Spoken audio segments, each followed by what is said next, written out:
For what purpose does the gentleman from Georgia rise? Speaker, I ask unanimous consent to speak out of order for the purpose of inquiring to the majority the schedule for the week to come.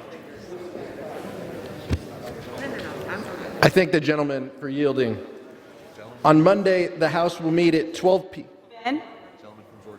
The gentleman from Georgia is recognized. Thank you, Madam Speaker, and I ask unanimous consent to revise and extend my remarks.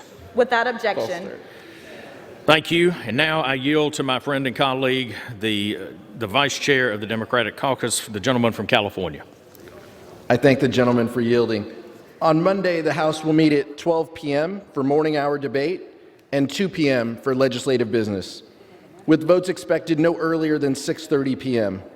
On Tuesday and Wednesday, the House will meet at 10 a.m. for morning hour debate and 12 p.m. for legislative business. On Thursday, the House will meet at 9 a.m. for legislative business, with last votes no later than 3 p.m. We'll consider several bills under the suspension of the rules. A complete list of the suspension bills will be announced by the close of business today. In addition, we'll consider bills rejecting hate toward Asian American and Pacific Islander community. S. 937, the Senate-passed COVID-19 Hate Crimes Act, which addresses the dramatic increase in hate crimes targeting the AAPI community since the start of the pandemic. House Resolution 275, a resolution condemning the horrific shootings in Atlanta, Georgia on March 16, 2021, and reaffirming the House of Representatives' commitment to combating hate, bigotry, and violence against the AAPI community. We will also consider H.R. 1629, the Fairness in Orphan Drug Exclusivity Act, which closes the loophole that blocks pharmaceutical competition and prevents innovative treatments for opioid use disorder from coming to market, and would help millions of Americans suffering from opioid addiction. Next week, the House will also consider the Emergency Security Supplemental to respond to the January 6th Appropriations Act of 2021, which addresses enhanced security needs for the Capitol complex, and House Resolution 3233, the National Commission to investigate the January 6th attack on the United States Capitol complex, which establishes a commission to investigate the insurrection at the Capitol on January 6th. This is bipartisan legislation.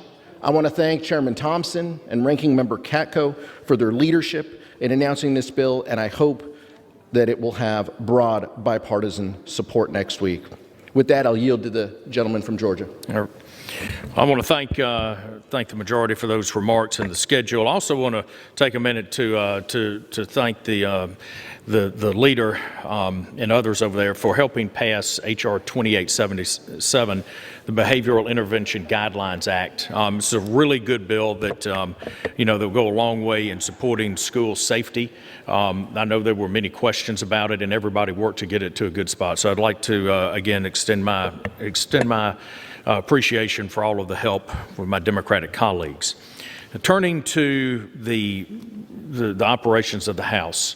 As the gentleman knows, the CDC has now lifted all mask and social distancing requirements.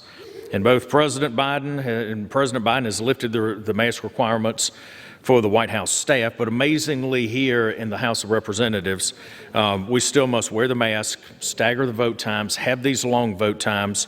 We should be going back to a 5-minute and a 2-minute schedule so that we can do the work of the House. When can we expect these restrictions to be lifted? I want to thank the gentleman for the question and for acknowledging the extraordinary success of the Biden-Harris administration in putting millions of shots in arms at a historic pace. That success has been fueled. Reclaiming my time for just a minute. Yes, sir. We as Americans should all celebrate in Operation Warp Speed and the work that was done by the administration to be able to do that and to follow through. We greatly appreciate the Biden administration's following up on the really great work of Operation Warp Speed in the Trump administration. That success that the gentleman talked about, it was fueled by this Congress last year and this year, and by a science-based investment approach that the American Rescue Plan offered. As evidenced by this guidance, we are building back. But I want to call particular attention to the Dear Colleague letter that Dr. Monahan sent out to everyone on the Capitol Complex campus. And it says the present mask requirement and other guidelines remain unchanged until all members and floor staff are fully vaccinated. So the centerpiece of this strategy is vaccination. Reclaiming my time, that's in direct contradiction to CDC guidelines. And on top of that, would the gentleman explain how in the world you're going to get that information that every member of this body has been vaccinated without violating HIPAA laws? Will the gentleman yield? Please, I would love an answer. The centerpiece of this strategy that the gentleman just acknowledged is vaccinations. It's important that we continue to get as many members as we can vaccinated. That is the strategy that Dr. Monahan, Rear Admiral Dr. Monahan, a distinguished physician, that's the strategy that he has laid out. I'll reclaim my time. Of course, we would like all Americans to be vaccinated. But again, you will never be able to understand or know how many members are actually vaccinated unless you require them to give you that information. If you require them to give you that information, then the majority will be in violation of the HIPAA privacy laws. How in the world, how in the world can you violate the HIPAA privacy laws on this? What does that mean for future pandemics and future diseases? There are laws in place that say that members do not have to disclose their health information. And if the gentleman could please explain how you force a member of this body to disclose their personal health information and without violating HIPAA laws, I would love to hear that answer. Yeah. Will the gentleman yield? Please. The cornerstone of this strategy is vaccinations. And what the gentleman's asking is an important question. And what the majority is saying is, let's follow the guidance of the Office of the Attending Physician. We have no interest in knowing individually what members and what staff members are vaccinated. Our interest is in governing this House and the operations of this body, and we will trust that Dr. Monahan will work with both parties and both sides of the aisle and will give us a report when this House is fully vaccinated. That becomes our guiding post. Reclaiming my time from the gentleman.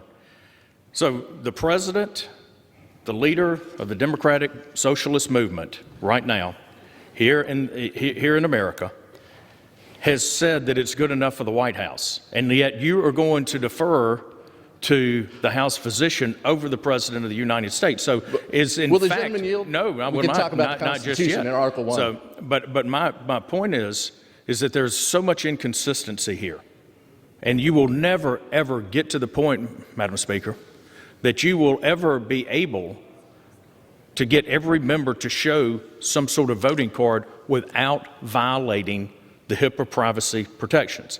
So again, I know that I'm listening to the rhetoric. It's a simple question. How do you compel members of this body to disclose their private health information without violating HIPAA laws? Not strategy, not theoretical. How are you going to do that? What provision in the law, in the HIPAA protection of Americans' private information regarding their health care record, are you going? What provision are you going to waive to compel members of the House to show that they have been vaccinated? I yield to my colleague from California. I appreciate the gentleman from Georgia yielding once again, and I will just try to be as clear as I possibly can. We will follow the guidance of the Office of Attending Physician, a decorated Rear Admiral who is helping with the Sergeant at Arms to govern the Capitol Complex. As the CDC guidelines mentions, and I'm sure my colleague has read the full CDC guidance, which specifically says government buildings and local governments and state governments may make separate. I'll wrap this topic up with a couple of observations. Our colleagues across on the other side of the building are certainly following different guidelines than we are here. And I think it's important to note that you're undermining, and what the majority is doing here is that they are undermining the vaccination program. They're committing public health malpractice by saying if you get the vaccine, it doesn't work. What's the incentive to do this? Will the gentleman yield? No, I'm going to move on to the next topic. I believe we have beat this dead horse enough, and there is no answer to how you The would. gentleman knows I'm happy to talk about HIPAA and your role with it. Please. So what I would say is the CDC guidelines, is my colleague in Georgia understands, specifically mentions workplaces can set their own guidelines. We are following workplace guidance given by the Office of the Attending Physician and the Sergeant at Arms. Those are the processes that govern this body, whether Democrats are in control or Republicans are in control. We should be guided by public health guidance. So that's exactly what we're doing here. And I just want to make sure that the public understands. Could the gentleman answer one question? Is President Biden wrong, or is Dr. Moynihan wrong? Well, and I appreciate the question, because as the gentleman knows, we're a co-equal branch of government here in the Capitol, and so I appreciate his love of the executive branch of government. I really do. However, we are governed by different rules. As a co-equal branch of government, we should. And I will say this before we move on to the next topic. It does appear that many of us are governed by different rules along the way. So let's move on to one final thing. As you know, this has been Police Reform Week. I was happy to see that President Biden had set the deadline for May 25th to sign a police reform bill. I was also extremely happy to see that Democrat leadership has dropped its request to eliminate qualified immunity.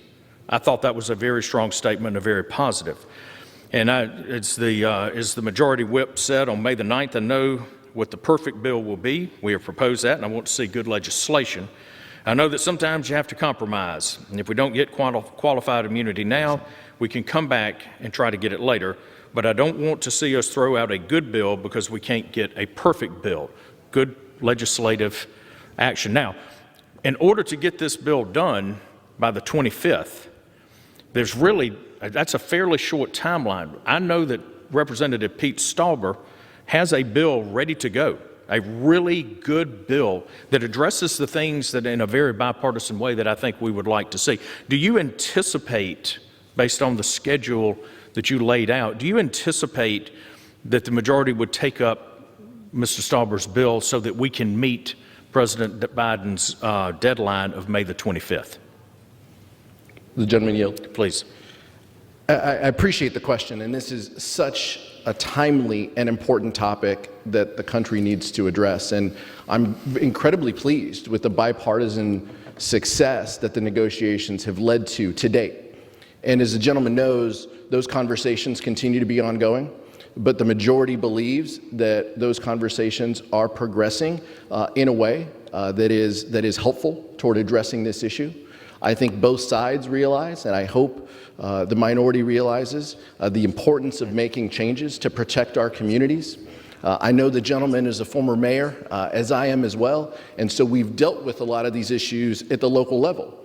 And so what I would say is Senator Scott, Mr. Stauber, Congressman Stauber, and Congresswoman Karen Bass have been engaged in this discussion. We want to give them the latitude and the flexibility to continue those discussions. I wouldn't agree with the characterization that the gentleman from Georgia made about where the negotiations are, but I can tell you that we are committed to seeing this done. We are committed to getting this done and putting a bill on the floor that will have strong bipartisan reclaiming success. my time, then I implore the majority to put Mr. Stauber and Mr. Scott's bill onto the floor as soon as possible so that we can reach a bipartisan vote and consensus on this. And I just want to make one other observation here.